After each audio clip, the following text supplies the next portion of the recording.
célébrons le roi des rois, le Seigneur des seigneurs. Nous célébrons le Dieu des nations. Nous célébrons le Dieu des peuples. Nous célébrons le Créateur de l'univers.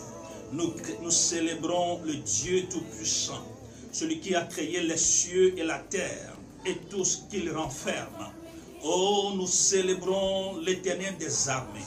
Nous célébrons le Dieu qui n'a pas de commencement. Nous célébrons le Dieu qui n'a pas de fin. Son nom est l'alpha et l'oméga, le premier et le dernier, le commencement et la fin. Le Dieu qui a pour nous une bénédiction. Il est un véritable Père, la source qui crée, la source qui génère, la source qui produit, oh, la source qui fabrique. Il est le Dieu qui constitue notre source à nous tous. Oh, il est notre source. C'est de lui que nous recevons la vie. C'est de lui que nous recevons la transformation. C'est de lui que nous recevons le changement de caractère. C'est de lui que nous recevons le changement de vie. Oh, c'est lui seul qui est la véritable source qui produit la vie, qui produit l'énergie, la santé et tout ce dont l'humanité a besoin. Alléluia. Nous te célébrons. Mai kalebro zabrakatama sataya. Le mazo ikariando robo shekili baba. Nous proclamons ton Saint-Nom. Sois béni, sois honoré. Sois célébré, sois magnifié. Gloire et louange à toi. Merci pour la vie, pour ma vie, moi qui suis ici, que tu vas utiliser pour parler à tes enfants. Merci pour la vie de tous ceux-là, nos frères et sœurs, nos connaissances et tous ceux qui nous suivent en ce moment à travers le monde entier. Nous te disons merci pour leur vie. Nous glorifions, Seigneur, ton nom pour leur vie. Tu leur as accordé la santé, la vie et tout ce dont ils ont besoin, Seigneur. C'est ce qui a permis qu'ils soient encore connectés en ce moment.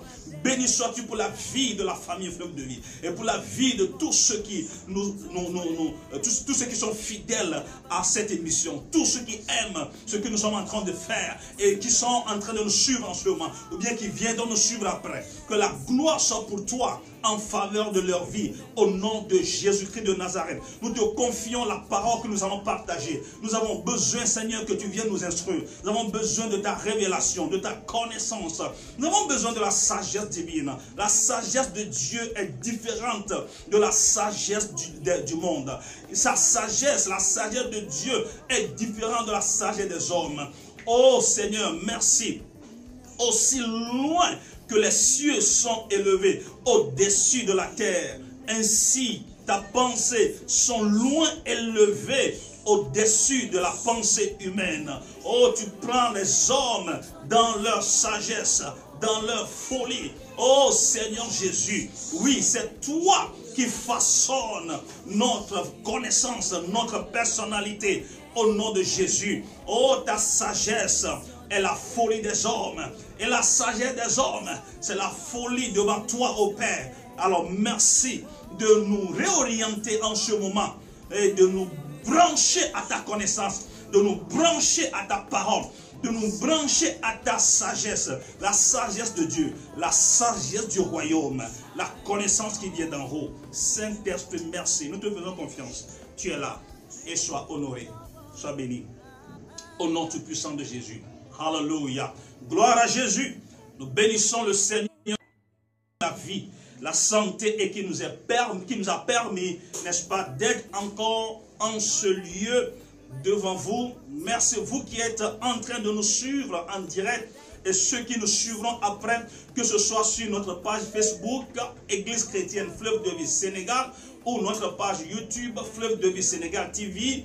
Oh, nous vous souhaitons les bienvenus et je crois fermement que cette soirée, 1 heure de temps de partage que nous allons encore faire en ce moment sera pour nous d'une grande et immense bénédiction et tout cela pour la gloire de Dieu. Alors donc, nous sommes dans l'émission appelée Trésor du lecteur. L'émission Trésor du lecteur est une émission d'enseignement et d'études bibliques qui a pour référence un livre chrétien. Et depuis quelques mercredis, nous sommes en train d'étudier sur un livre particulier intitulé Le chemin du caractère chrétien. Et nous sommes en train de parler de comment développer un caractère véritablement chrétien. comment développer un caractère véritablement chrétien. C'est ce que nous sommes en train de discuter chaque mercredi, n'est-ce pas, sur nos pages Facebook, Église chrétienne Fleuve de Vie. Abonnez-vous, aimez et partagez. Et Fleuve de Vie Sénégal TV, ça c'est sur YouTube. Aimez, abonnez-vous à notre chaîne YouTube. Aimez, commentez, partagez, laissez des suggestions, des remarques et des questions. Alléluia. Mon nom, c'est le pasteur Mathias Begou. Je crois et je peux vous rassurer que votre vie sera impactée ce soir. Alors donc, nous parlons du développement du caractère chrétien. Nous avons dit dès le début que pour le Seigneur Jésus-Christ, le caractère est la chose la plus importante. Alléluia. Et nous avons dit dans Marc chapitre 3, versets 14 à 15 que Jésus a appelé ses disciples, il les a établis, il les a formés, il les a bâtis et il les a influencés. Il a passé du temps avec eux pour pouvoir influencer et impacter leur caractère avant de les envoyer. Nous avons parlé des traits caractéristiques du diable que nous pouvons remarquer dans la vie de ceux qui ne connaissent pas le Seigneur. Nous avons parlé des traits caractéristiques du Seigneur Jésus-Christ, ce que nous appelons le caractère chrétien. Nous avons parlé aussi du caractère naturel, quand l'homme naît naturellement. Ce qu'il reflète dans sa vie quotidienne, c'est ce que nous appelons le caractère naturel. Maintenant, quand nous donnons notre vie à Jésus, nous sommes appelés à manifester aux yeux de tout le monde le caractère chrétien. Et ce caractère chrétien, nous ne le trouverons qu'auprès de notre Seigneur Jésus-Christ. Alors, nous avons parlé de comment acquérir le caractère chrétien. Et c'est ce caractère chrétien qui est acquis, n'est-ce pas, à travers l'œuvre de la croix et l'œuvre du Saint-Esprit. Alors voilà ce que nous avons dit déjà dans nos enseignements précédents. Si vous êtes intéressé par ces enseignements, ces points que je viens d'énumérer, alors il vous suffit seulement d'aller sur notre page, soit Facebook, Église chrétienne Fleuve de Vie Sénégal, ou soit sur notre chaîne YouTube, Fleuve de Vie Sénégal TV, et vous allez retrouver tous nos enseignements là-bas. Que le Seigneur Jésus-Christ vous bénisse. Nous allons progresser aujourd'hui, n'est-ce pas, en parlant du fruit de l'esprit. Parce que vous n'êtes pas sans savoir, et je l'ai rappelé plusieurs fois dans mes interventions sur ce même plateau, que quand on parle de la manifestation du caractère chrétien, on veut nous parler tout simplement du fruit de la manifestation du fruit de l'esprit. Alors donc, le fruit de l'esprit tel que Galates chapitre 5 nous en parle, nous allons le voir tout de suite. Et c'est les composantes donc de ce fruit de l'esprit qui constituent ce que nous appelons le caractère chrétien. Et c'est ces composants, ces différentes composantes, ces différentes facettes du fruit de l'esprit que nous allons voir par après une à une. Alors aujourd'hui nous allons parler de manière générale du fruit de l'esprit avant de commencer par les attaquer, n'est-ce pas, un à un. Nous allons parler du fruit de l'esprit et aussi de ce que le Seigneur attend de nous en tant que chrétiens. Alors sans perdre trop de temps, nous allons prendre un passage dans la Bible, un passage que nous avons beaucoup cité sur ce plateau, Galates chapitre 5, versets 22 à 25. Galates, versets 22 à 25. Mais le fruit de l'esprit, c'est l'amour, la joie, la paix, la patience, la bonté, la bénignité, la fidélité, la douceur, la tempérance. Verset 23, la loi n'est pas contre ces choses. Verset 24, ceux qui sont à Jésus-Christ ont crucifié la chair avec les passions et ses désirs. Verset 25, si nous vivons par l'esprit, marchons aussi selon l'esprit. Donc voilà, le verset 22 parle des différentes composantes ou bien de différentes facettes du fruit de l'esprit que nous allons à la longue prendre un à un pour étudier ensemble. Et le verset 23 nous dit que la loi n'est pas contre ces choses. Rappelez-vous que dans l'enseignement, le précédent enseignement, nous avons parlé, ou bien, oui, je pense, le précédent enseignement, nous avons parlé des deux types de lois que nous avons. La loi de l'esprit et de vie, et la loi du péché et de la mort. La loi du péché nous conduit à la mort. C'est cette loi qui agit, qui travaille dans nos membres quand nous sommes dans le monde. Quand nous sommes dans le monde, nous sommes gouvernés par la loi du péché qui conduit à la mort. Mais quand nous donnons notre vie à Jésus-Christ, le Saint-Esprit nous transfère une nouvelle loi qui est inscrite sur la table de notre cœur, qui est appelée la loi de l'esprit et de vie. Et désormais, notre vie en tant qu'enfant de Dieu est gouvernée par cette loi de l'esprit et de vie. Donc la Bible dit que la loi n'est pas contre ces choses. Le verset 24 nous dit que nous qui sommes à Christ, nous avons crucifié la chair. Rappelez-vous que nous avons parlé dans l'enseignement précédent de deux actes principaux que chaque enfant de Dieu doit accomplir. Nous devons nous atteler à ces deux faits, n'est-ce pas? Nous devons nous atteler à ces deux actes qui est l'acte de dépouillement et l'acte de revêtement. L'acte de dépouillement et l'acte de revêtement. Nous avons parlé de comment est-ce que nous devons nous dépouiller de notre ancienne manière de vivre. Comment est-ce que nous devons nous dépouiller, crucifier la chair et nous dépouiller du caractère naturel que nous avons acquis lorsque nous sortons du ventre de nos mamans. Le caractère que nous manifestons à la naissance jusqu'à ce que nous donnons notre vie à Jésus-Christ. Nous devons nous dépouiller de ce caractère, nous devons nous dépouiller de cette manière de vivre, ou bien le faire passer par la croix lorsqu'il s'agit de bon caractère, celui reçu de nos parents ou celui reçu de Dieu en tant que créateur. Tout cela, nous en avons parlé dans nos enseignements précédents, allez chercher. Donc, nous avons parlé de comment faire passer par la croix ce caractère, ou nous dépouiller des mauvaises choses que nous remarquons dans notre manière de vivre. Nous avons parlé également de comment nous revêtir de l'homme nouveau. Comment nous revêtir de l'homme nouveau.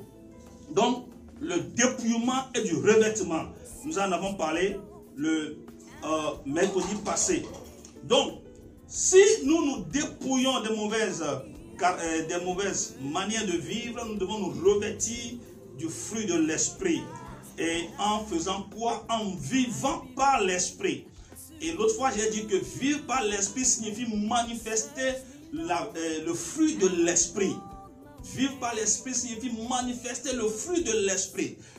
En tant qu'enfants de Dieu, nous sommes des hommes et des femmes spirituels. Nous devons donc vivre par l'esprit en manifestant le caractère de Christ qui est contenu dans le fruit de l'esprit, les différentes facettes du fruit de l'esprit.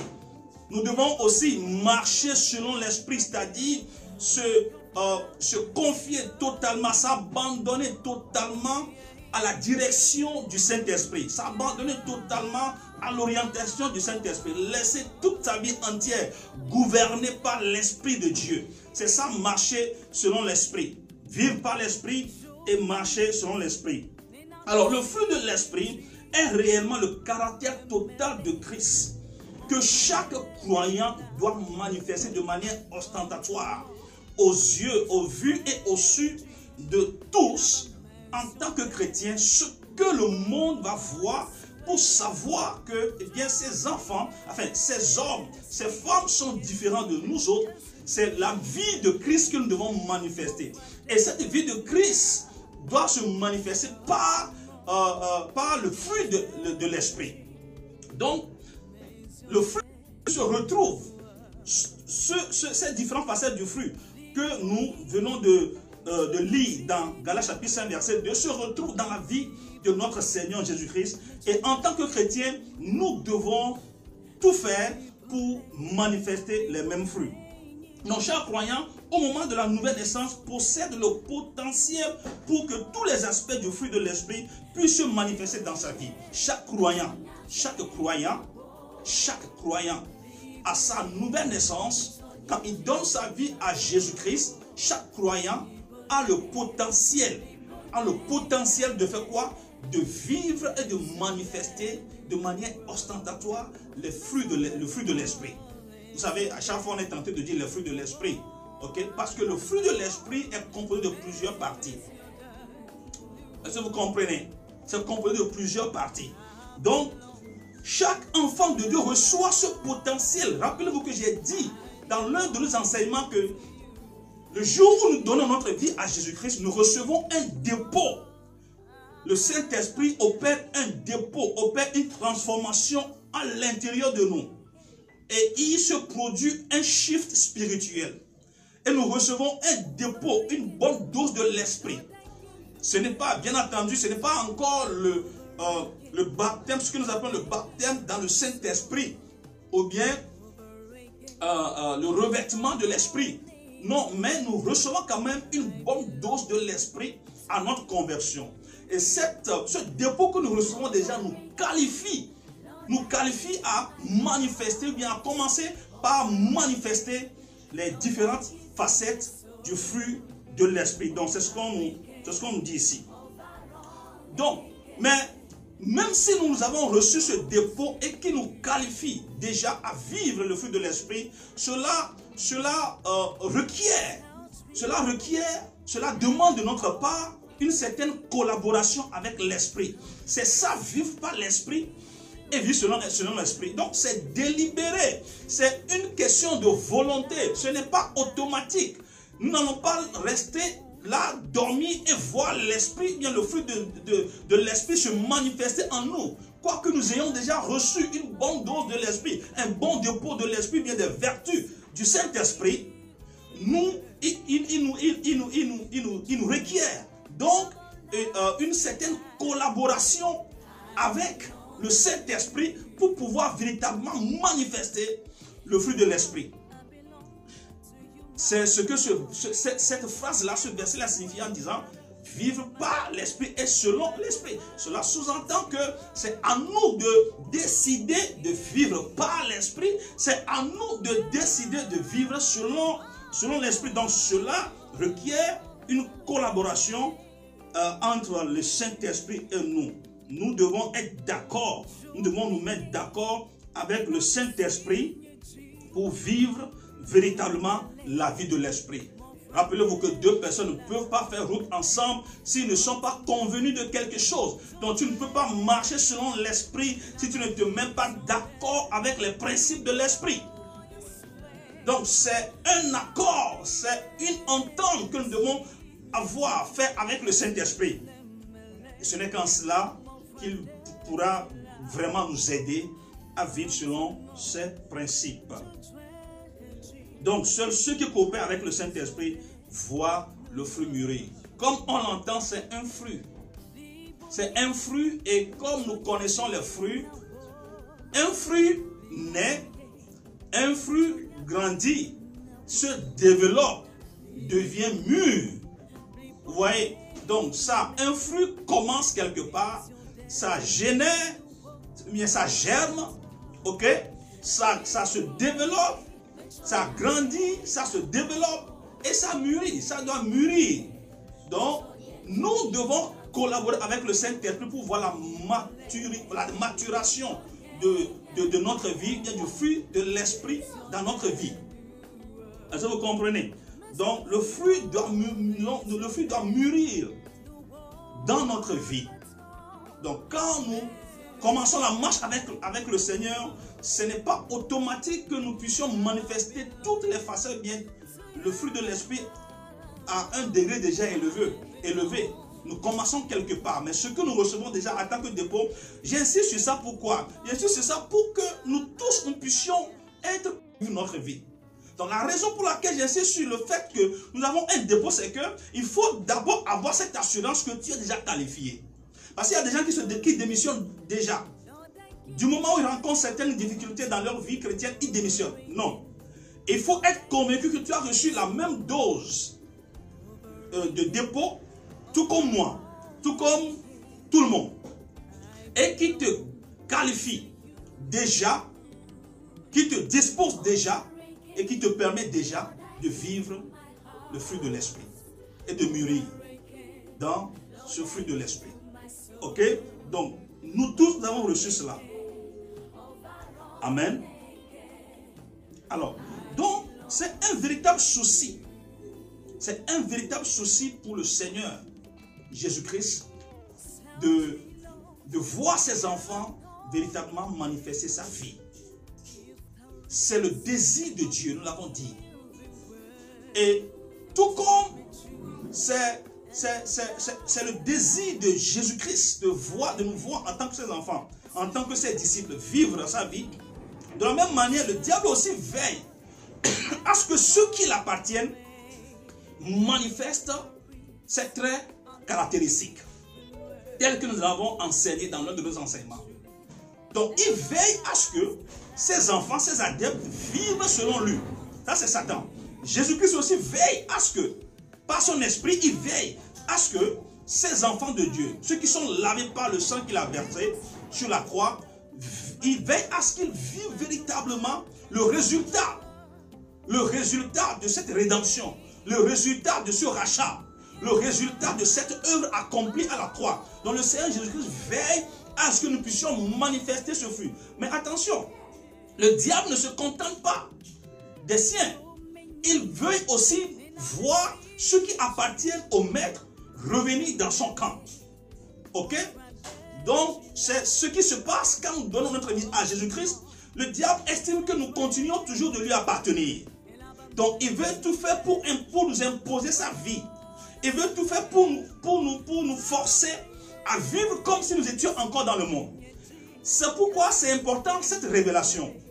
Cette révélation. C'est-à-dire que chaque enfant de Dieu, c'est pas ce que je suis en train d'enseigner, ok? Mais chaque enfant de Dieu doit avoir la révélation de la nouvelle vie, de la nouvelle chose qui se produit dans sa vie. Mais tant que tu n'as pas cette révélation et que tu continues de vivre avec l'ancienne mentalité, croyant que tu appartiens encore au monde, eh bien tu ne pourras pas vivre la vie de l'esprit. Donc il faut que chaque enfant de Dieu ait cette révélation que la sanctification dans laquelle tu vis ne provient pas de toi ni de tes propres efforts. Cette sanctification est un don qui t'a été fait. C'est un don. C'est-à-dire, tu l'as reçu du moment où tu confesses Jésus-Christ. Tu es déclaré, tu as été déjà déclaré, racheté, régénéré. Ton esprit est régénéré. Ton esprit est lavé. Ton esprit est purifié. Il n'y a rien à faire. Il n'y a même pas de discussion à faire. Tu es déclaré saint. Je ne me dis pas non, je continue de vivre. Non. Ce dont nous devons être sûrs avant de peut-être chercher à vivre, à plaire à Dieu, c'est que nous sommes déjà sanctifiés. Nous avons été déjà sanctifiés. Christ nous a transféré sa sanctification. Chaque enfant de Dieu doit se considérer comme saint. Chaque enfant de Dieu doit se considérer comme saint. C'est sur ce dépôt-là maintenant, ça doit constituer ton fondement, le fondement de ta nouvelle vie, le fondement de la foi chrétienne. Ça doit constituer la base de ta croyance. Je ne suis plus la même personne, je suis un saint, je suis sanctifié. Cette sanctification ne vient pas de moi. Donc, qu'on ne me dise pas que parce que je ne vis pas ceci ou cela, je ne suis pas saint.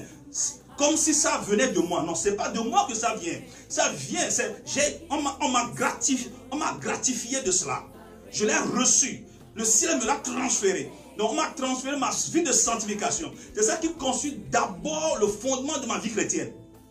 Ce n'est qu'après maintenant qu'avec ma collaboration avec le Saint-Esprit, je vais commencer par développer ou bien amener la sanctification à la maturité. J'espère que nous comprenons. C'est important. C'est important. Si nous ne comprenons pas ça, si nous ne développons pas cette foi, le diable va continuer à nous séduire parce que j'ai fait ceci, parce que j'ai fait cela, je ne suis plus qualifié, je ne suis plus enfant de Dieu, je suis perdu, j'appartiens à son camp. C'est ce qui va te faire croire. Pourquoi? Parce que tu as cru que ta sanctification vient de tes propres efforts. Non. Ça ne vient pas d'abord de tes efforts. Ça vient de l'œuvre que Christ a accomplie à la croix. C'est ça qui constitue ta fondation. Et ça, c'est indiscutable. Personne ne peut te l'arracher. À moins de renier le Christ, à moins de quitter la foi carrément, personne ne peut te l'arracher. Ni le diable, ni personne. C'est donné, c'est donné. À moins de renier la foi, c'est là. Maintenant, chaque jour qui se lève, en collaboration avec l'Esprit de Dieu, tu vas amener cette sanctification à la maturité. Alléluia. Que Dieu te bénisse et que par cette révélation, que tu puisses recevoir une nouvelle force, une nouvelle capacité, un encouragement à continuer à vivre la foi chrétienne au nom de Jésus. Alléluia. Donc, le diable va chercher à te tirer à gauche, pendant que le Seigneur Jésus-Christ aussi de son côté œuvre pour que tu puisses manifester sa vie. Le Seigneur ne se repose pas en ce qui nous concerne. Le Seigneur ne se repose pas en ce qui nous concerne. De la même manière que le diable ne se repose pas, le Seigneur Jésus-Christ ne se repose pas en ce qui nous concerne. Il est à l'œuvre. Il est à l'œuvre jusqu'à maintenant. En fait, il est assis à la droite du Père, en train de veiller et de prier, afin que nous puissions véritablement être préservés et continuer à vivre selon sa volonté. Alléluia. Alors, donc, c'est ce qui explique la guerre qui s'opère dans la vie d'un enfant de Dieu, entre le monde, ok, et le royaume de Dieu, entre la nature, entre le caractère naturel et le caractère de Christ. C'est ce qui explique cette guerre. Est-ce que vous comprenez? Galates chapitre 5, le verset 17 nous dit: car la chair a des désirs contraires à ceux de l'esprit, et l'esprit en a de contraires à ceux de la chair. Ils sont opposés entre eux, afin que vous ne fassiez point ce que vous voudriez. Vous voyez? La chair a des désirs contraires à ceux de l'esprit. Gauche, et l'esprit aussi va te tirer à droite. Donc, l'esprit a des désirs contraires à la chair, et les deux sont opposés. Ils sont opposés entre eux, afin que vous ne fassiez point ce que vous voulez. Donc, voilà, c'est ce que le diable fait. Et il te tiraille de gauche à droite pour que tu n'accomplisses pas la volonté de Dieu. Mais laisse-moi t'annoncer ce soir que tu seras vainqueur. En fait, ce n'est pas toi qui seras vainqueur, mais c'est Dieu qui a déjà vaincu. Le péché a été déjà traité. Le péché a été déjà vaincu. Alléluia. Il a vaincu le péché. Il n'a plus de pouvoir sur nous. Le péché n'a plus de pouvoir sur toi. Gloire à Jésus. La mort a été engloutie par la résurrection de Christ. Ô mort, où est ta force? Où est ta victoire? Où est ton aiguillon? L'aiguillon de la mort, c'est le péché. Mais il a été vaincu. Gloire à Jésus. Donc, quelle que soit la bataille à laquelle tu es livré, quel que soit le combat auquel tu es livré, laisse-moi te rassurer ce soir que tu auras la victoire. L'esprit aura toujours la victoire sur la chair. Ça, c'est connu depuis le début de la Bible depuis l'Ancien Testament jusqu'au Nouveau Testament. C'est connu. L'esprit a toujours fini par avoir la victoire sur la chair. Alléluia. Alléluia. L'esprit a toujours eu la victoire. Abel a eu la victoire sur Caïn. Ce n'est pas sa mort physique qui est le problème. C'est le fait que son sacrifice a été agréé par le ciel. Il a eu la victoire sur Caïn. Abel a eu la victoire sur Caïn. Alléluia. Et Isaac a eu la victoire sur Ismaël. Alléluia. Jacob a eu la victoire sur Ésaü. Alléluia. David a eu la victoire sur Goliath. L'esprit a toujours eu la victoire. L'esprit a toujours vaincu la chair. Donc, ne t'en fais pas. Quelle que soit l'intensité du combat, de la bataille, eh bien, tu auras la victoire. Christ a eu la victoire sur Lucifer. C'est indiscutable. Donc, c'est pas quelle peur qui te hante en ce moment. Sois rassuré, la victoire est de notre côté. C'est merveilleux d'appartenir à Jésus-Christ. Alléluia. Gloire à Jésus. Alors, donc, voilà ce combat auquel nous sommes livrés. Et nous sommes tiraillés de gauche à droite. Hein? Mais dans ce combat, ce qui est intéressant dans ce combat et qui doit nous interpeller, après tout ce que je viens de te dire, ce qui est intéressant dans ce combat, c'est que ce combat entre la chair et l'esprit a un arbitre. Et tu sais qui est cet arbitre-là? Cet arbitre, c'est toi-même. Donc dans ce combat entre la chair et l'esprit, il y a un arbitre. Et cet arbitre, bien-aimé, c'est toi. Tu es l'arbitre. Gloire à Jésus. C'est à toi de siffler la fin de ce combat si tu veux. Si tu veux même, tu peux siffler ce jeu à l'avantage de l'esprit. Oui, dans ce combat, tu peux être un arbitre injuste en sifflant à l'avantage de l'esprit. Gloire à Jésus. Tu es l'arbitre de ce combat. À toi de contrôler ce combat. À toi de siffler la fin du combat. À toi de déclarer le vainqueur. Et avec l'esprit, nous sommes plus que vainqueurs. Gloire à Jésus. Gloire à Jésus. Et Élie, le prophète Élie, a dit dans 1 Roi chapitre 18, le verset 21, jusqu'à quand clocherez-vous des deux côtés? Jusqu'à quand clocherez-vous des deux côtés? Alors nous devons cesser de clocher d'un côté ou de l'autre. Le moment est venu de siffler la fin. De siffler la fin de ce combat. De siffler la fin de cette lutte. D'être indécis. Le moment est venu que l'enfant de Dieu décide d'arrêter avec les tergiversations. La fin est proche. La fin est proche. Ne remets plus à demain. Ne remettons plus à demain notre vie chrétienne. Ne remettons plus à demain le salut. Toi qui m'écoutes, qui n'as pas encore fait la connaissance de Jésus-Christ, ne remets plus à demain le salut. Le salut, c'est tout de suite et maintenant. Alléluia. Jusqu'à quand clocherez-vous des deux côtés? Gloire à Jésus. 1 Roi chapitre 18 verset 21. Alors Élie s'approcha de tout le peuple et dit, jusqu'à quand clocherez-vous des deux côtés? Si l'Éternel est Dieu, allez après lui. Si c'est Baal, allez après lui. Le peuple ne lui répondit rien. Mais dans la nouvelle alliance, nous répondons oui. Nous sommes déterminés. Parce que dans l'ancienne alliance, ils le faisaient par leurs propres efforts. Et ils ne pouvaient pas parce que la chair ne pouvait rien. Donc le peuple ne disait rien. Jusqu'à quand clocherez-vous des deux côtés? Si c'est l'Éternel qui est Dieu, alors allez du côté de l'Éternel. Mais si c'est Baal qui est Dieu, allez du côté de Baal. Le peuple ne répondit rien. Mais dans la nouvelle alliance, le combat, on ne le livre pas seul. Jésus-Christ est avec nous. Il est à notre côté.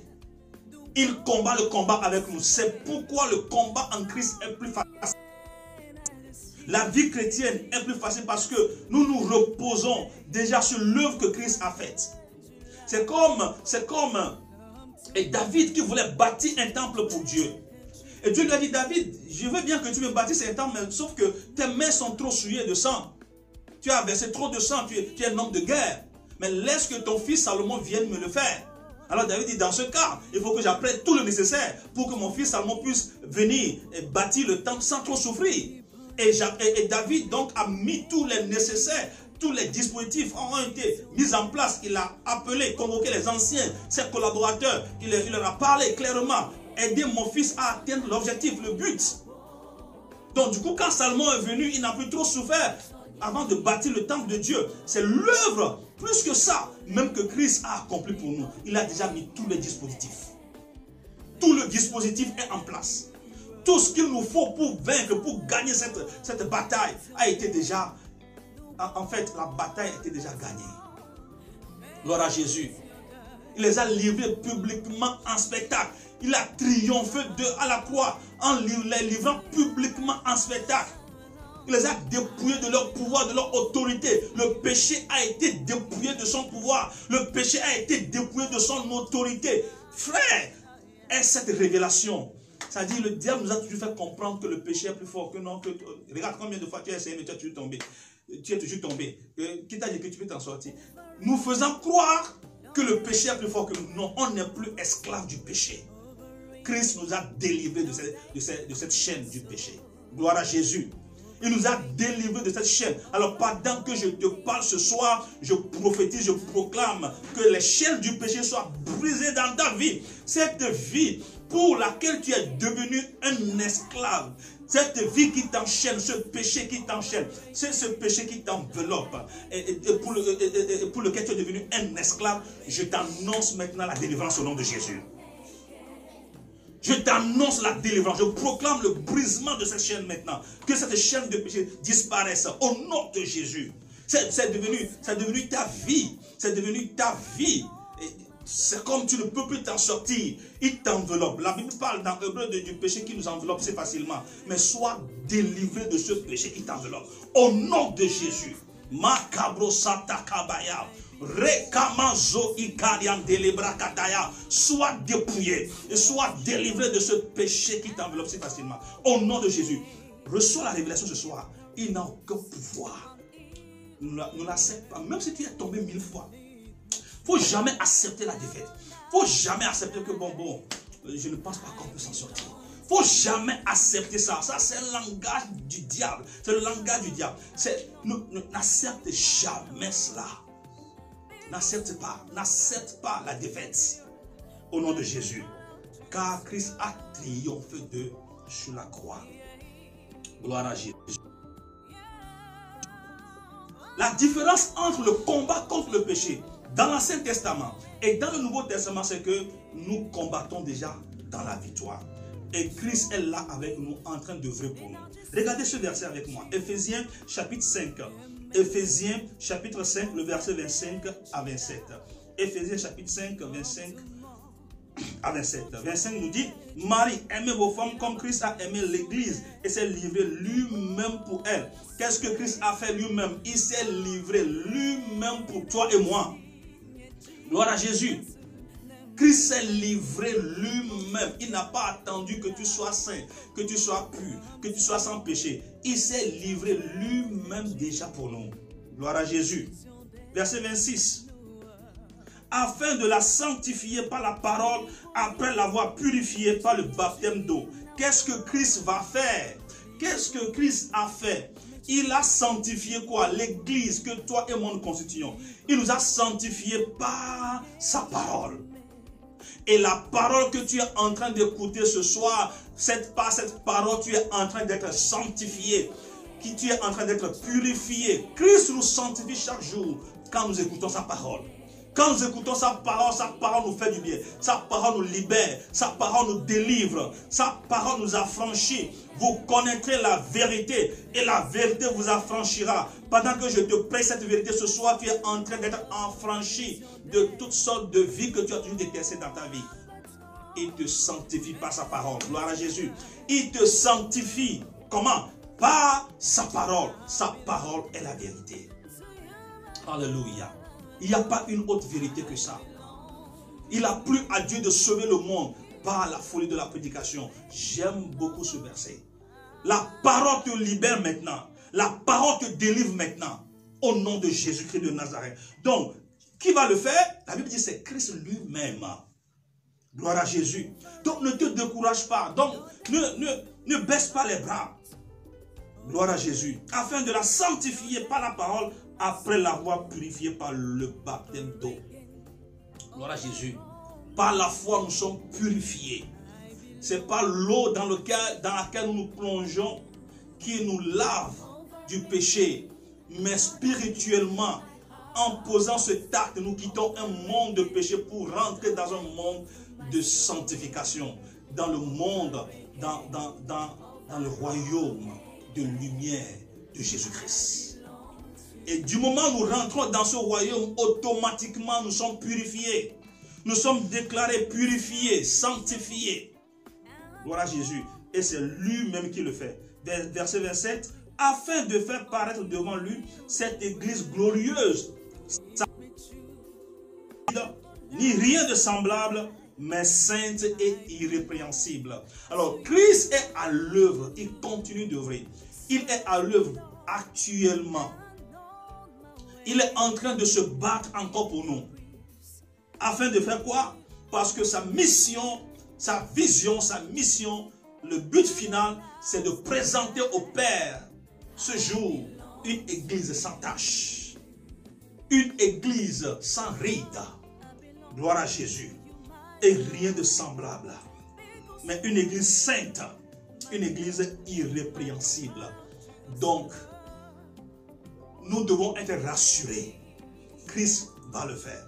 C'est vrai que ce verset 27 fait allusion à la fin de toutes choses lorsque Christ va présenter l'église, n'est-ce pas, au Père.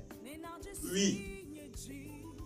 Mais pendant ce temps, nous collaborons avec lui. C'est ça, c'est le travail qui nous échoue maintenant à faire. Nous devons collaborer avec lui, nous devons travailler avec lui. Pendant que lui, il est en train d'accomplir cette tâche pour atteindre le but final qui est de présenter au Père une église sans tache ni ride. Avant que ce temps n'arrive, il va falloir que toi et moi, nous décidions enfin de quel côté nous voulons rester. Gloire à Jésus. Sans tache veut dire sans péché. Sans péché. Un jour, tu seras présenté au Père sans péché. Ne sois pas désespéré. Un jour, tu seras présenté au Père sans péché.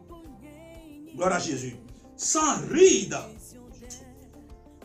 Quand on parle de sans ride, on parle du premier amour et du premier zèle que nous devons garder à travers le temps. À travers le temps.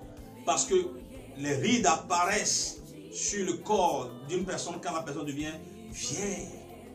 Les rides, la fraîcheur de la jeunesse disparaît.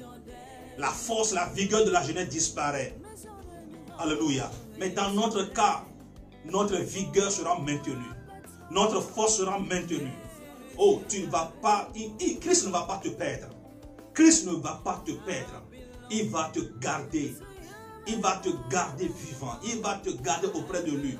Il va continuer à œuvrer, à travailler avec toi jusqu'à ce qu'il te présente un jour au Père sans tache ni ride. Alléluia. C'est important. Donc, nous comprenons que Dieu fera un travail lui-même pour nous amener à cette perfection. Il s'agit là de la perfection. Donc, un jour, l'Église sera présentée au Père dans toute sa perfection. Donc, nous sommes conscients que c'est lui qui gagnera cette bataille.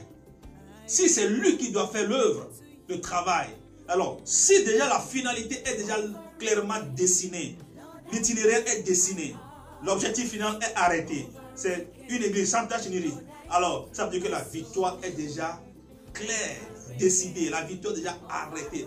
Avant même la fondation du monde, l'église sans tache ni ride est déjà prête. Gloire à Jésus. Alors le Seigneur est à l'œuvre, il le fera. Gloire à Jésus. 1 Thessaloniciens chapitre 5, le verset 23. 1 Thessaloniciens chapitre 5, le verset 23 nous dit: que le Dieu de paix vous sanctifie lui-même tout entier, et que tout votre être, l'esprit, l'âme et le corps soient conservés irrépréhensibles lors de l'avènement de notre Seigneur Jésus-Christ. Que le Dieu de paix vous sanctifie comment? Lui-même va vous sanctifier. Lui-même nous sanctifie esprit, âme et corps. Il nous suffit de nous reconnaître, de venir à lui et de puiser de sa grâce, de puiser de sa sanctification, de puiser de sa purification, de puiser de son sang. Il nous sanctifiera lui-même. Que le Dieu de paix vous sanctifie lui-même tout entier, et que tout votre être, l'esprit, l'âme et le corps soient conservés irrépréhensibles lors de l'avènement de notre Seigneur Jésus-Christ. Donc, il le fera. Et ça ne s'arrêtera pas demain. Ça sera conservé. Vous avez remarqué le mot conservé ici dans ce verset? Que ton esprit, ton âme et ton corps soient sanctifiés, et que cette sanctification de ton esprit, ton âme et ton corps soit conservée par qui? Conservé par le Seigneur. Alléluia. Ce sera conservé irrépréhensible lors de son avènement. Gloire à Jésus. Mais pour le moment, il est à l'œuvre dans notre vie. Et chaque jour qui se lève, le Maître, le Seigneur est à l'œuvre. Il nous demande maintenant de coopérer avec lui pour atteindre cette finalité. Qui ne veut pas que sa sanctification soit conservée de manière irrépréhensible jusqu'à l'avènement du Seigneur? jusqu'à ce que la trompette ne sonne. Qui ne veut pas ça? Nous tous, nous voulons cela. Nous tous, nous voulons nous voir à la fin, lorsque la grande trompette sonnera, et que le Fils de Dieu va descendre sur les nuées, et que tout œil le verra, et que tout oreille l'entendra. Alléluia. Et que les morts en Christ ressuscitent en premier.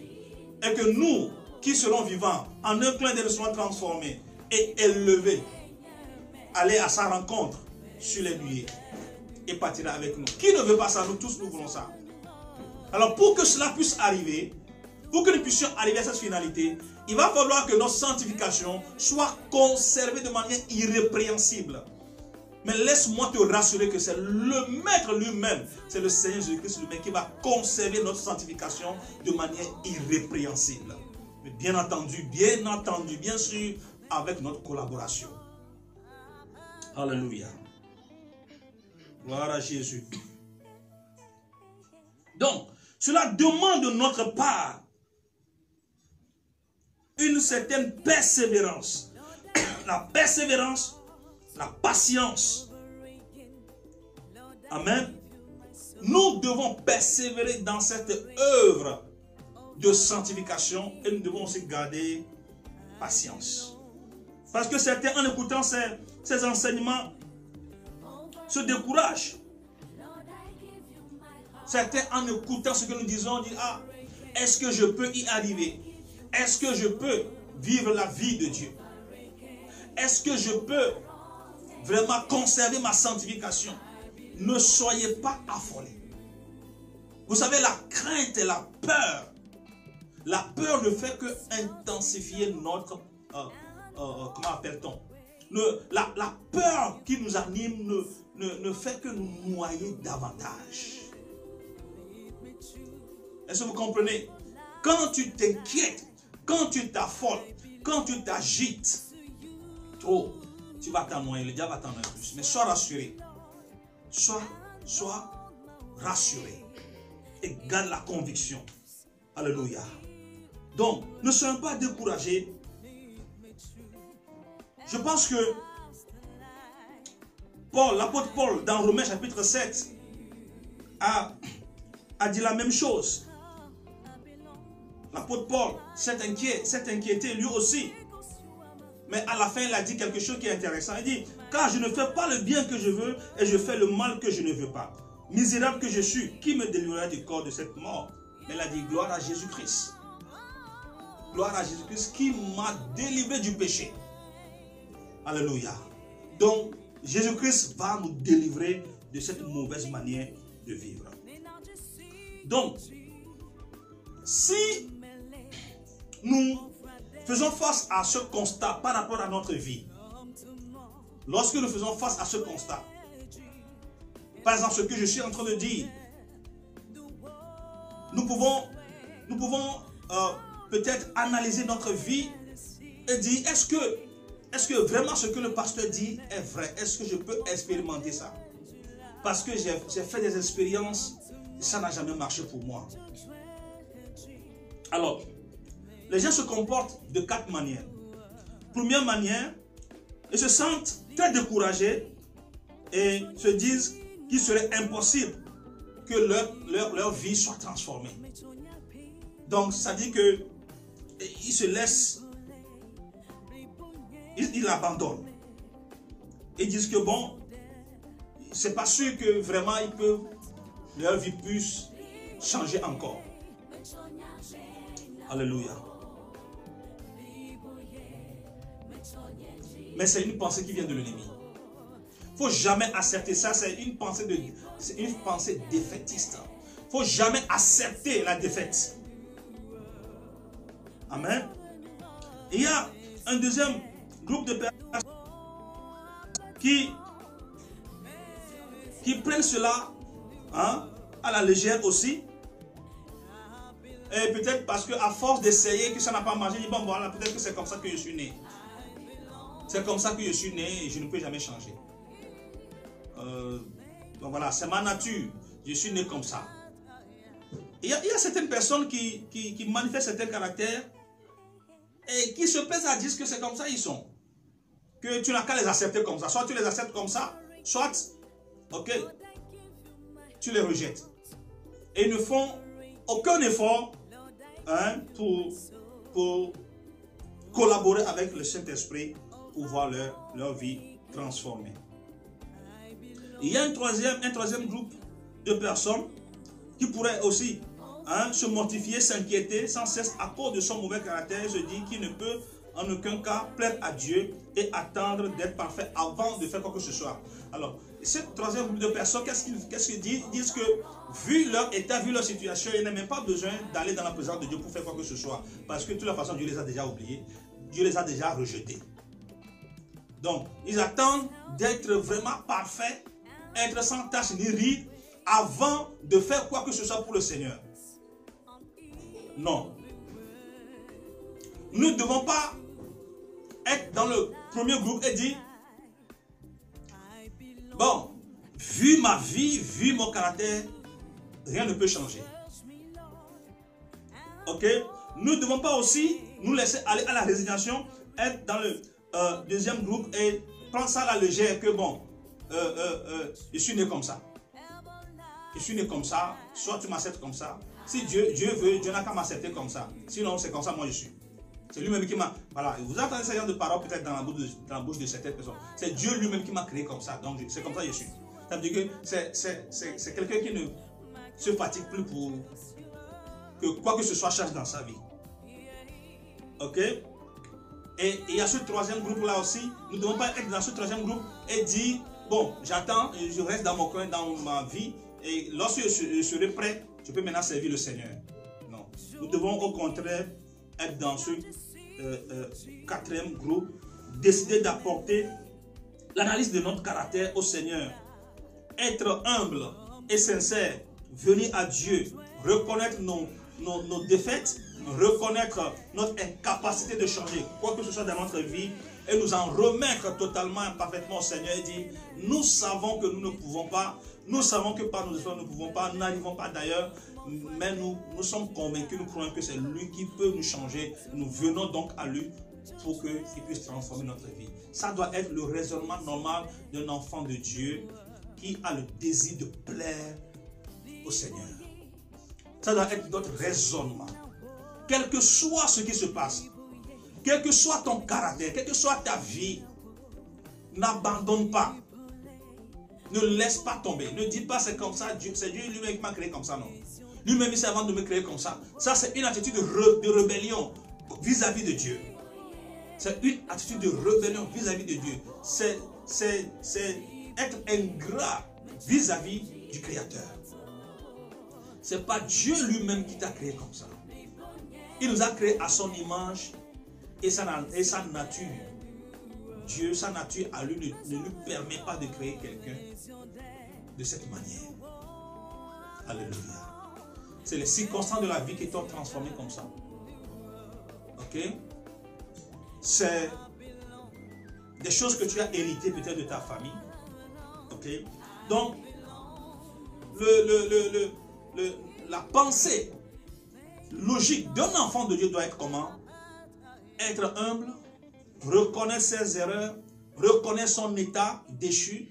Comme l'apôtre Paul a dit, misérable que je suis, qui me délivrera? Reconnaître son état misérable, mais ne pas dire que je suis misérable, donc ça n'est fini pour moi pour toujours. Non. Reconnaître effectivement que je n'arrive pas à faire ce que je veux faire. Je fais le mal que je ne veux pas faire. Et je n'accomplis pas le bien que je veux faire. Reconnaître donc notre état misérable. Oh, misérable que je suis, qui me délivrera? Reconnaître notre état misérable et faire quoi? Aller humblement, dans un esprit de soumission, d'humilité, dans la présence de Dieu, par le jeûne et la prière, demander le soutien de la part de Dieu, se confesser ouvertement son état, sa vie, ses péchés devant le trône de Dieu. Ne pas vouloir se soutenir par quelque argument ou raisonnement que ce soit, ça ne marche pas. Mais humblement aller devant le trône de Dieu et demander secours. Gloire à Jésus. Et nous savons que Dieu va certainement s'en charger. Nous venons de le démontrer par A plus B. Nous venons de le prouver, de le démontrer que Dieu s'en charge toujours. Il prend soin des siens. Parce qu'il sait que nous sommes livrés à une bataille sans merci entre la chair et l'esprit. Nous sommes livrés à une bataille entre le diable et Jésus-Christ. Et nous avons vu, nous avons prouvé ce soir que cette bataille sera toujours remportée par Jésus-Christ. Parce que Jésus-Christ, il a une feuille de route. Il a une feuille de route. Il a un objectif bien déterminé. C'est de présenter une église sans tache ni ride. Et tu fais partie de cette église-là. Bien-aimé, tu fais partie de cette église. Donc, j'aimerais te laisser avec cette assurance. Même si tout ce que j'ai dit ce soir, tu n'as pas compris grand-chose. Je n'aimerais pas qu'on se quitte avec un grain de doute dans ton cœur. Tu dois être animé de cette assurance, de cette certitude. Parce que c'est ça qui va insuffler en toi une nouvelle détermination. Alléluia. C'est ça qui va insuffler en toi un nouvel esprit. Un nouveau courage. Une nouvelle détermination. Cette bataille ne va pas laisser une victime. Non. Si victime il doit y avoir, ça doit être le diable et non toi. Je prie que tu ne seras pas une victime, une proie facile pour l'ennemi. Que tu ne sois pas une proie facile pour le diable. Que tu ne sois plus cette proie facile pour cette vie qui te ronge chaque jour. Tu ne seras plus cette proie facile. À partir de cette parole que tu viens de recevoir, cette parole qui t'a sanctifié, cette parole par laquelle Christ t'a purifié, tu ne seras plus une proie facile. Tu ne seras plus une proie facile. Au nom de Jésus, tu ne seras pas une victime. Parce que tu es appelé pour être vainqueur. Alléluia. Nous allons continuer le mercredi prochain avec un autre chapitre. Nous allons commencer par l'une des facettes les plus importantes du fruit de l'esprit, c'est l'amour. Nous allons commencer avec ça le mercredi prochain. Mais avant de te laisser, j'aimerais te rassurer. Christ lui-même est impliqué dans cette bataille. Vous savez, des fois, nous pensons que nous sommes livrés à nous-mêmes. Nous pensons que nous sommes livrés à nous-mêmes. Nous pensons que Dieu nous a abandonnés. Jésus-Christ m'a laissé dans ce combat. Un jour, je parlais avec une soeur qui me disait, mais en pleurant, elle me parlait en pleurant. Pourquoi il m'a sauvé? Il m'a fait cela, mais pourquoi est-ce qu'il ne me permet pas de sortir de ça? Pourquoi est-ce qu'il m'a abandonné dans ça? S'il a fait l'autre dans ta vie, il fera ceci aussi. Celui qui a commencé cette bonne œuvre, c'est lui qui l'achèvera. Et je prie ce soir, tous ceux qui me suivent en ce moment et ceux qui me suivront après, je prie au nom tout puissant de Jésus. Je demande à ce que celui qui a commencé cette bonne œuvre dans ta vie, quand tu as donné ta vie à Jésus, tu étais tout content, tout joyeux. Tu sentais vraiment l'esprit à l'œuvre dans ta vie. Tu vivais vraiment par l'esprit. Mais depuis quelque temps, c'est comme il y a eu un retour en arrière. Mais je prie ce soir au nom de Jésus que l'esprit, la loi de l'esprit de vie soit, comment le dire, rétabli encore dans ton cœur. Ce qu'il a effacé sur ton cœur, que cette loi soit inscrite de nouveau.